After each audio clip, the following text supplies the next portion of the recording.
Those remarks, and I look forward to our discussion. But before we turn to our discussion, I wanted to take a moment to recognize that today is 1 year since the dictatorship in Tunisia has jailed great political leader and great activist Rashid Ghannouchi. And I hope you can all join me in wishing him hope and inspiration, and sending our message of hope and inspiration that he will be released from his unjust imprisonment. I think, as most of you know, the Tunisian dictatorship relentlessly harassed Mr. Ghannouchi ever since Qais Said was able to usurp power in the country, subjecting him to numerous interrogations and incursions into his home, and finally using its now controlled judiciary to bring bogus charges against him, for which he is now facing 3 years of imprisonment. It is a very sad day, but I am heartened by the optimism and hope that Mr. Ghannouchi is giving to all of us in allowing us to consider his continued imprisonment and the imprisonment of other political detainees in Tunisia today as a hopeful sign of resistance, as a hopeful refusal to bow to tyranny. We are all indebted and grateful to the sacrifices that Mr. Ghannouchi is making by refusing to bow his head to this tyranny and giving us strength to resist and fight against the continued oppression in the country. So I just wanted to take a moment to reflect on that today. Before turning to question and answer, and inviting those of you to please come to the stage. We have until 12:17, so please introduce yourself and please make a question if you can, and not comments. Starting there. So I have two questions. My name is Salih Yasun. I am an assistant professor at Virginia Military Institute, focusing on political science. My first question is for Mr. Darderi. First of all, I'm really sorry about the suffering of Egyptian parliamentarians. My question is, what do you see the future of your party in Egypt moving forward? Do you see any future for your party in the near term or in the long term? And do you see any scenarios for transition away from the current military regime in Egypt? Again, in the near term or more in the long term perspective. Should I ask my second question or wait? Let's give him a chance to respond, maybe, okay, especially if it's for another speaker. Yes. Yeah. Thank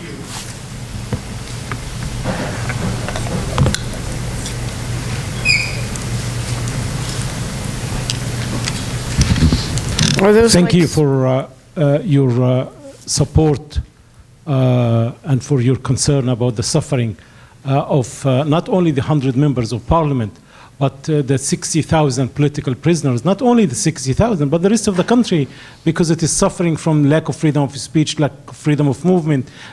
People are not free, are being suffocated. And it's very unfortunate that we here in America, as an Egyptian American, we send our tax dollar money to support such a authoritarian, criminal, dictatorial regime. That's very important to be said. Now, concerning the future, the Freedom and Justice Party was the majority party when the military coup took place. Because there is no freedom in Egypt now, so it is very difficult to project what is going to happen in the near future. But in the long term, the members of the Freedom and Justice Party are determined to continue their democratic march. They are insisting on democratization of Egypt, and will continue with what will work. They will continue the work with other political parties, and now they're developing alliances here and there. There are many attempts in promoting a better alternative, not only for the Freedom and Justice Party members, but for all Egyptians. And I look forward for a better future for all Egyptians, where we have the rule of law as the way to go, and where we have the military goes back to its barracks, and the civilians will be able to run the country, and then there will be peaceful transition of power. I will ask my second question later. Okay. All right. Take one from this side. All right. I guess it's good afternoon now. My name is Sam Green. I'm a faculty member at Shepherd University in political science and global studies. My question touches on the rule of law as well as Uzbekistan and Egypt. Whoever would like to answer can. It strikes me that a common theme between these three presentations is the absence of equality before the law in terms of political participation, and sometimes also for everyday citizens. And I wonder to what extent reforms are basically performative and what external actors can do to encourage reforms to be less performative and more real in that area. Thank you.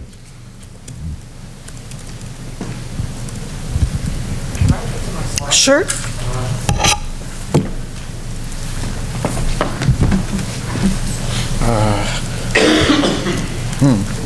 Can I get to my slides? I'm sorry. Yeah. So I'll be brief, and there's lots of questions. But I think what I want to emphasize is that it makes sense to talk about things around rule of law and equality in terms that people actually frame them in society. So I mean, this is just one little snapshot, but the data that I collected from lawyers and law students in Kuwait and Qatar very clearly articulates that justice, and we know this of course from the Arab Spring, is a value and a norm that's articulated as very important. And there are all these different ways of framing rule of law that resonate in societies, and I mean, there's no simple answer with the challenges of authoritarianism in the world and in the region. But at the very least, having conversations around how legal values are framed within societies that then might empower transformation, is one way to approach things. Thanks. In regard to the situation in Egypt, external factors can do a lot because the situation in Egypt, the country is closed, and it's very difficult for Egyptians inside Egypt to participate in any work of promoting democracy or equality in front of the law. In fact, the military regime is making sure that there is no equality. Even the General Sisi said that he wants only few people to be highly educated, and then they lead the rest of the country. It is that mindset that runs the country. But in spite of this, there are so many Egyptians in exile now and living throughout the whole world, indeed. And I hope that external actors will be able to help create a space for those who are in exile to speak about what is going on inside Egypt, and also help promote certain ways of creating coalitions and helping certain ways of promoting alternative to the existing situation. I was just talking about Uzbekistan, and I wanted to know really how Nahda, for example, Renaissance movement, or other movements are doing in combating military dictatorship, especially when this military dictatorship is supported by regional powers as well as by countries that I used to think of them as democratic and promoting democracy. And to be honest with you, I always thought, I graduated from University of Pittsburgh, and I always thought of America as a great country supporting democracy, human rights, and rule of law, until I discovered the reality that the United States of America is not supporting democracy, human rights, and rule of law in Egypt. And that's a fact that we need to share together so that we find ways and means from here and in relationship to the Egyptians living in different parts of the world. Just a very quick word on Uzbekistan. So there are internal conflicts in the country, clearly. First, we lack a real culture of law in spite of the reforms that have been attempted. Certainly this was very much the case under Islam Karimov. It has persisted under Mirziyoyev. However, that situation is changing. There is a good amount of top-down judicial reform, replacement of judges, and greater will. Those who are not beholden to the former leader have been replaced. But we still have a tradition of maintaining power and control, which harkens back to the post-Soviet legacies of independence of the Central Asian republics, Uzbekistan foremost among them. But we also have an issue, a tougher one in some ways, that it pervades inequality, and that is, frankly, traditions in the country whereby women are kept, in spite of what the Constitution may say, and may say even stronger today, the real circumstances for women and women's rights in the country is very much wanting. And this is being pervaded by men who see them as second-class citizens and will block efforts for women to become leaders in their communities, to speak out, even have mobile phones, and is in many ways prohibited, not legally, but factually. And so we're fighting some cultural norms, and it gets back to, I think someone mentioned earlier, this kind of this duality or this fight between traditions and modernity. We want everybody to have equal rights, but there are certain practices that predate even the Soviet period that are difficult to root out and have become further now ingrained in this era of so-called independence and freedom. Not easy to resolve, but as I mentioned before, a culture of law, a mindset of equality, building human rights from the beginning in school, civic legal education is a vital step in taking in that direction.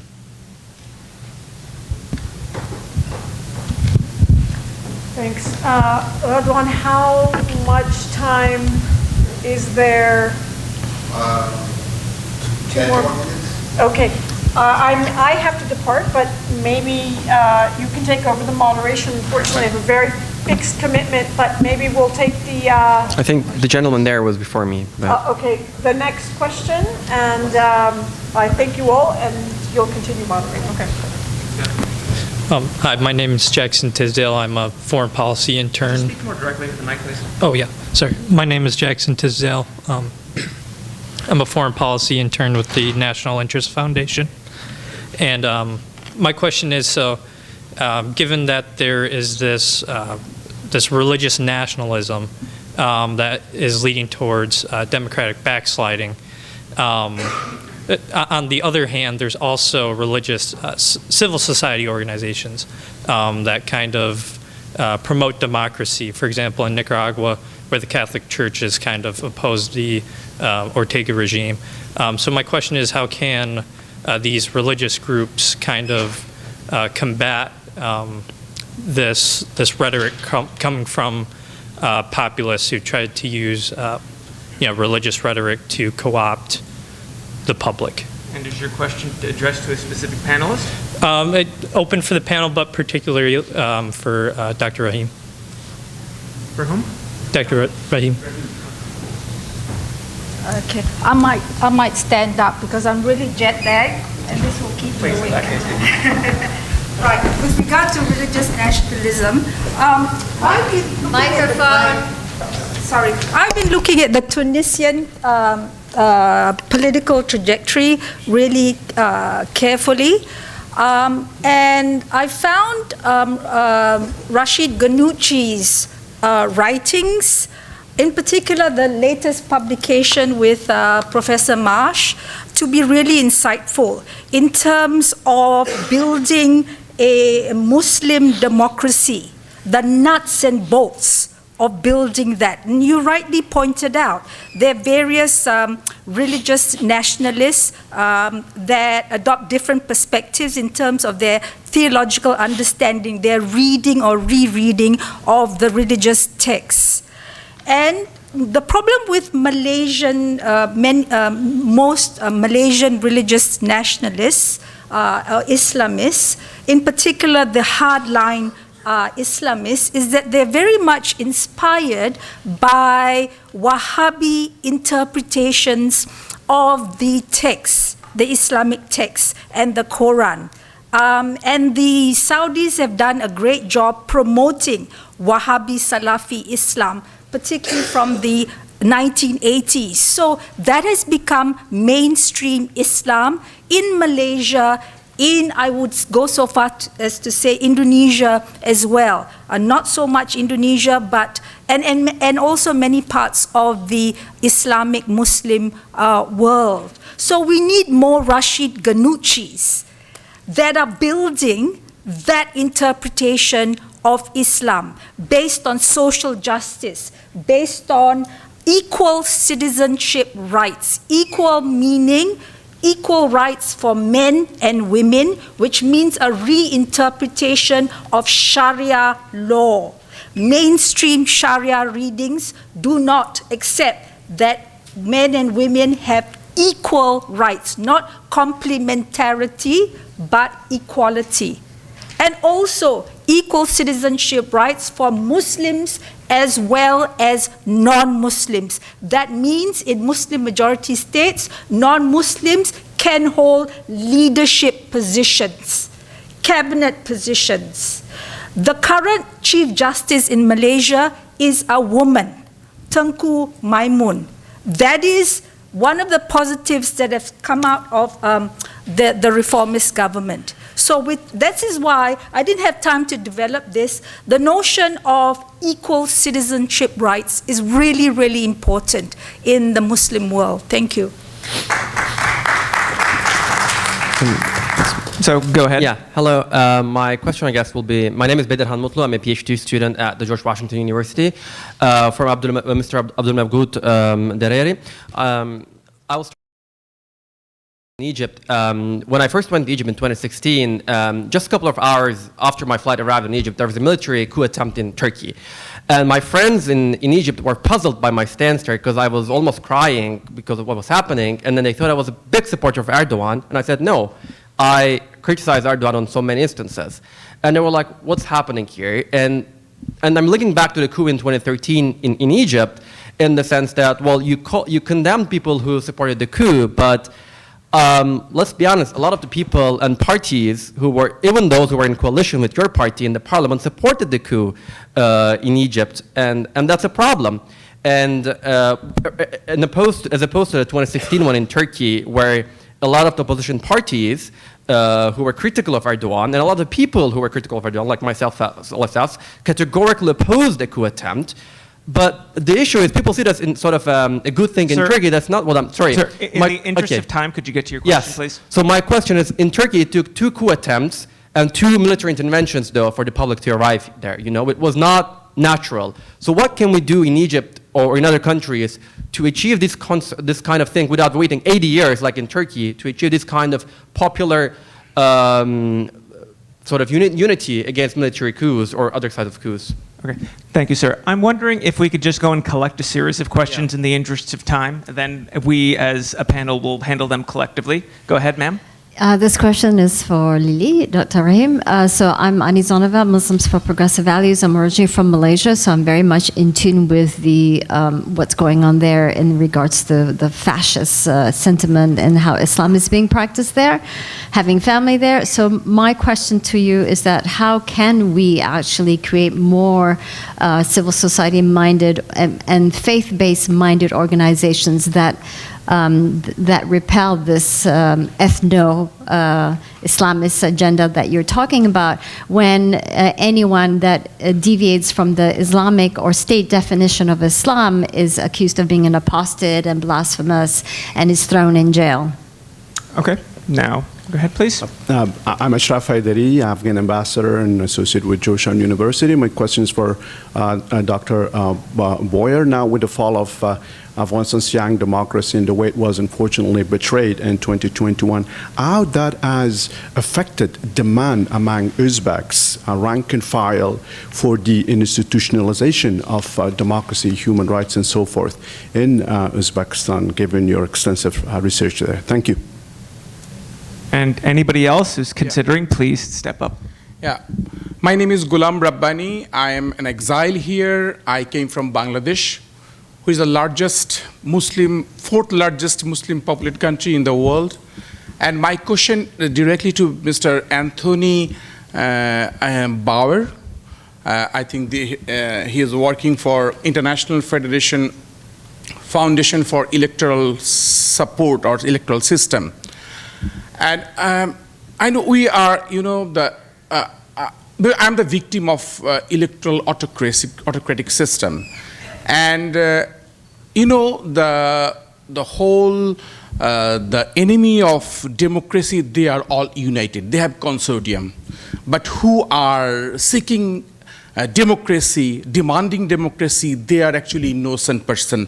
And they don't have enough power, they don't have enough consortium. So my question is to you, I know you have a lots of reform system, policy, and want to adopt in different countries, but how do you support that innocent people who have not that much power to control their electoral engineering, and which is conducting in the name of democracy, and at the same time they have all external support to ruin the democracy in the country, so the normal civil society has no power to control this system. So I just want to know, IFS has any types of mechanism to control these types of electoral engineering?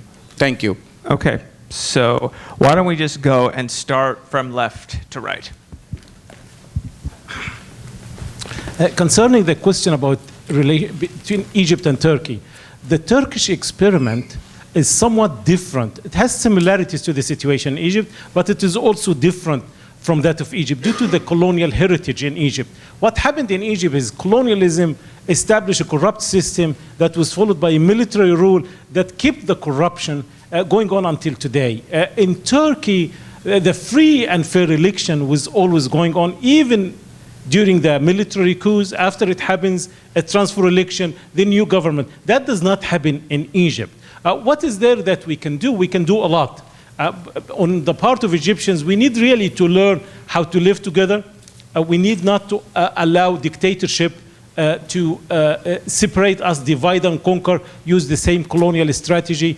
We need also to be able to come to this equal citizenship understanding, so that all of us can enjoy the democracy and the freedom, not as a group of people against other group of people. If we succeed in doing this, I think we'll be able to do a better job in the coming years. I expect the current regime is not sustainable, economically is not sustainable, politically is not sustainable, so it is not likely to go. What we need to do is, how can we prepare ourselves for the next democratic wave, which I hope will be able to present a better alternatives on all levels for all Egyptians. Thank you. Thanks. I'll take the second question first. I'm trying to write these down. The electoral engineering.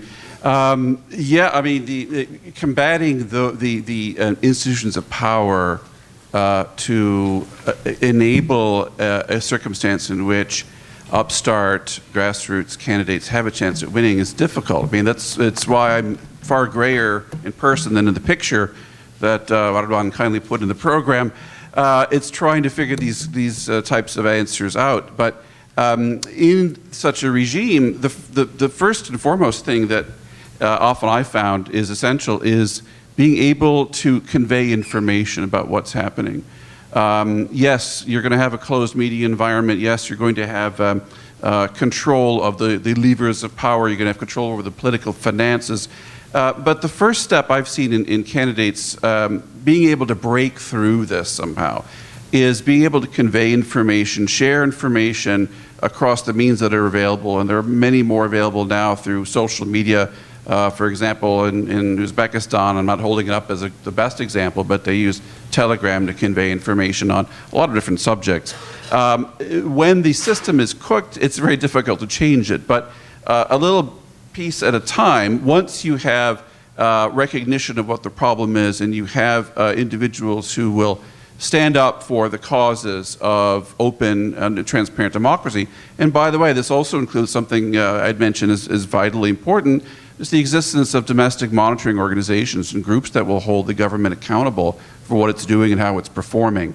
Once you have these, you can start discussions on the issues that do impact the elections, the electoral legislation, for example, the illicit financing, disinformation, the technology facilitated gender-based violence, which is part of the information flow, what's keeping women candidates from being more active and successful. But information is probably first and second on quite a long list that I would say. But there's no, shall we say, easy way out, no panacea to solve it. But also civil society, as I mentioned, in education, not accepting the status quo any longer. And we've seen some cases where civil society has played an instrumental role in supporting regime change in the past. And it starts with a very active mindset and the refusal to accept the situation. On the, I think the first question dealt with expectations after 2021. I would say just in short that we have a very evident generational divide in the country where the group that was educated or came up in the Soviet or immediate post-Soviet period feels almost in a way apathetic as to what could happen. And they're quickly becoming more of a minority. You have a group, however, of half of the population that, while at times downtrodden, has far greater expectations for what the country can and should be, both within the region and on the world stage, and they're not accepting that they're not going to get what they want. They're tired of being forced to leave the country in search of work. They want to build a strong community, a strong economy, and a strong country at home. And it's up to, we've said many times, a generational change to really tip the balance. And we have the numbers in Uzbekistan. We'll see if we have the willpower. We have to wrap it up, so please, like half a minute. I'd be delighted to engage anybody on the politics of the rule of law, learn from your experiences, or share my data. Anybody who's interested in that topic. Thanks. Okay, quickly, with regard to the Malaysian political experience, regions matter. Where a country is located does matter. In Southeast Asia, as I noted in my presentation, Indonesia is arguably the most democratic Muslim majority state in the world. In 1998, a military dictatorship was overturned, and since then, the military has not intervened in civilian matters.